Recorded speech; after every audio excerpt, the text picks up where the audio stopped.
రేణిగుంట పంచాయతీ పరిధిలోని భగత్ సింగ్ కాలనీలో వెలిసిన సత్యమ్మ తల్లి అమ్మవారి జాతర వైభవంగా నిర్వహించారు.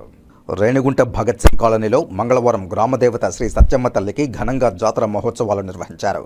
ఉదయం అమ్మవారికి ఆలయ కమిటీ సభ్యులు సదాశివరెడ్డి ఇంటి నుంచి డప్పుల దరువులతో ఊరేగింపుగా సారిని తీసుకువచ్చి ఆలయంలో సమర్పించారు. అనంతరం అమ్మవారికి విశేష అభిషేకాలు చేసి ప్రత్యేకంగా అలంకరించారు. అమ్మవారికి ఎంతో ప్రీతివంతమైన రాగి అంబళ్లను భక్తులు తీసుకువచ్చి సమర్పించారు. అనంతరం ఆలయ ప్రాంగణంలో మహిళలు పొంగళ్లు పెట్టి నైవేద్యాలు సమర్పించారు. విశేషాలంకరణలోని శ్రీ సత్యమ్మ తల్లిని భక్తులు దర్శించుకుని కర్పూర హారతులు ఇచ్చి మొక్కులు చెల్లించుకున్నారు. ఈ కార్యక్రమంలో జాతర నిర్వాహక కమిటీ సభ్యులు సదాశివరెడ్డి, కెఆర్ రవి, గోపి, నాగరాజు, భగత్ కుమార్, భక్తులు తదితరులు పాల్గొన్నారు.